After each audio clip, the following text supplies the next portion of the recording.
Like all films in the Marvel Cinematic Universe, Captain America the Winter Soldier is littered with hidden gems linking it to previous movies and the wider comic universe in general. This time around we got mentions and appearances in relation to all sorts of characters, nods towards potential upcoming projects, cameos from those who've had a big hand in the comics, all sorts of stuff. So let's take a look through them, bearing in mind this video is extremely spoiler heavy. So if you don't want to know anything about the film, why not come back here after you've seen it? The video will still be here, and then also you can leave an aggressive comment about something that I missed. So you know, it's a win-win. Let's start with the Iron Man mentions. Lots of those. Aside from being flat out name-dropped by S.H.I.E.L.D.'s Alexander Pierce, Tony Stark is referenced on multiple occasions. Nick Fury stated that the new Heli-Carrier engines have been improved by Stark after he got a closer look at them. And by closer look, they mean that time he was nearly battered to death in one. It was also revealed by Zola, a villain carried over from the first film, that his father, Howard Stark, was a founding member of S.H.I.E.L.D. and was eliminated by Hydra, meaning his supposed car accident wasn't an accident at all, because he was eliminated by Wade, I just said that. Also, when the Heli-Carriers are deliberately targeting those deemed a threat, there's a brief moment where we see the Stark Tower, now retitled and redesigned as the Avengers Tower. There's also references to some other Avengers. Nick Fury said that he used a drug developed by Bruce Banner to slow his heart to 1 beat per minute, allowing people to believe that he was dead. That was something apparently created in order to unsuccessfully keep the Hulk at bay. Black Widow was also wearing an arrow pendant around her neck, hinting at a possible relationship between herself and Clint Barton, also known as Hawkeye, who's seen prominently in the Avengers and Thor. You remember his moment from Thor, right? He went up in the cage and he had like an arrow and he held it there, but he didn't shoot it. Yeah, that was a really thrilling piece of cinema. Some future Avengers were also hinted at. Agent Sitwell makes a passing reference to Stephen Strange, aka Doctor Strange, when mentioning those who could possibly be future threats. Quicksilver and Scarlet Witch are obviously present in the mid-credits scene, also giving us a look at the villain Baron von Strucker, all of which will play a big role in the upcoming Avengers Age of Ultron. But also in this movie we got a good look into Marvel's past. Aside from appearances from Peggy Carter, there was also a photo of Tommy Lee Jones's character Colonel Chester Phillips in that S.H.I.E.L.D. bunker they visited, plus the Howling Commandos uniforms are in the Captain America Museum that Captain America visits twice. That kind of makes him seem just a little bit self-involved. Though to be fair, the second time he went was simply to steal a uniform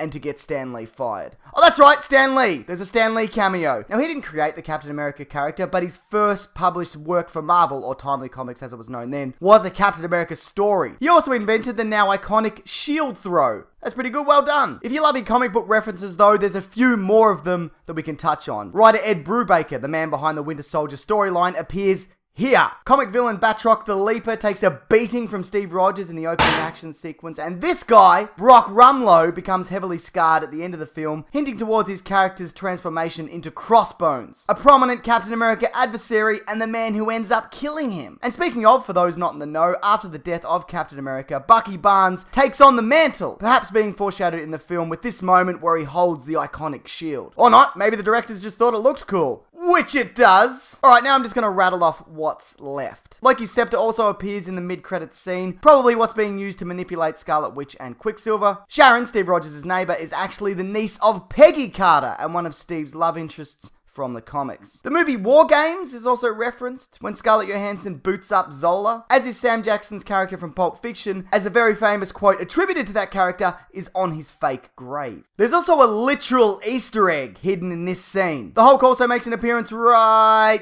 there. The list Steve Rogers of things he needs to catch up on is specific to whatever country you watch the film in. That's not an Easter egg, no, but you know, it's a nice little touch. In addition to this, Captain America is actually the same Captain America from the first movie and the comics of the same name. Here's another literal Easter egg you might have missed. Robert Redford also has Paul Newman's dressing in his fridge. They were, of course, lifelong friends, and they starred together in Butch Cassidy and the Sundance Kid and The Sting. That one's actually a real one. Black Widow has an arrow pendant around her neck, possibly alluding to a relationship between her and Green Arrow from the TV show Arrow. And finally, there's a 5-minute period in the film where Captain America just has the Superman logo on his chest. How they got away with that? I will never know. Alright, that's it. Now, if I missed anything, which I most certainly have, please list them below. Also, quick heads up, the Weekly Planet podcast this week covers this film in depth, including predictions of where the Marvel franchises will go, seeing as this film is, you know, a bit of a game changer. That'll be linked below along with last week's episode on the history of Captain America in film and how it's terrible. But what's your favourite Marvel Easter egg? There's been a few over the years, but mine's probably the Nick Fury appearance at the end of Iron Man. You can't really go past that, but what's yours? Leave your thoughts below or via my Twitter and Facebook pages, both ending in Mr. Sunday Movies, if you have anything you'd like to share on that.